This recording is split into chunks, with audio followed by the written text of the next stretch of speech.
প্রতিনিয়ত বৈষম্য ও দুর্নীতির বিরুদ্ধে রুখে দাঁড়াচ্ছেন বৈষম্য বিরোধী ছাত্র আন্দোলনের অন্যতম সমন্বয়ক সার্জিস আলম। রাজপথ এবং ফেসবুক দুই ক্ষেত্রেই তিনি সমান এক সক্রিয় প্রতিবাদী। মঙ্গলবার গভীর রাতে ফেসবুকের এক স্ট্যাটাসে তিনি বিসিএসএ প্রশ্ন ফাঁসকারী এবং এর সঙ্গে জড়িত শিক্ষার্থীদের সর্বোচ্চ ব্যবস্থা দেওয়া ও শাস্তির আওতায় আনার দাবি জানিয়েছেন।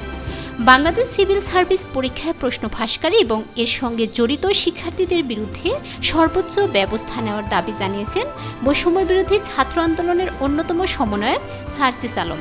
বুধবার রাতে ফেসবুকের এক স্ট্যাটাসে তিনি প্রশ্ন ফাঁসকারীদের শাস্তির আওতায় আনার দাবি জানান।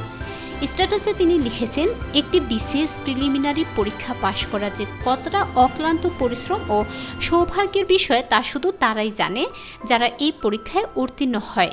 ৪৬তম বিসিএসের প্রিলিমিনারি পরীক্ষায় যারা প্রশ্নভাসের সঙ্গে জড়িত ছিল এবং যারা সেই প্রশ্নগুলো কিনেছে তথ্য নিয়ে তাদের বিরুদ্ধে সর্বোচ্চ ব্যবস্থা নেওয়া ও শাস্তির আওতায় আনা হোক। কিন্তু বাকি ১০,০০০-এর বেশি শিক্ষার্থী যারা মেধা, পরিশ্রম এবং যোগ্যতা দ্বারা এই পরীক্ষায় উত্তীর্ণ হয়েছে, ওই কালপ্রিটদের জন্য তাদের সঙ্গে এত বড় অন্যায় করা কখনোই যৌক্তিক সমাধান হতে পারে না। এই দুর্নীতির দায় আপনাদেরই নিতে হবে। তাই পিএসসি ও জনপ্রশাসন মন্ত্রণালয়কে স্পষ্টভাবে বলতে চাই, যারা এই প্রশ্ন ফাঁস ও প্রশ্ন ক্রয়ের সঙ্গে জড়িত ছিল তাদের সর্বোচ্চ শাস্তির আওতায় আনুন। কিন্তু অন্য ১০,০০০-এর বেশি শিক্ষার্থীদের জীবন থেকে ১ বছর নষ্ট করার কোনো অধিকার আপনাদের নেই।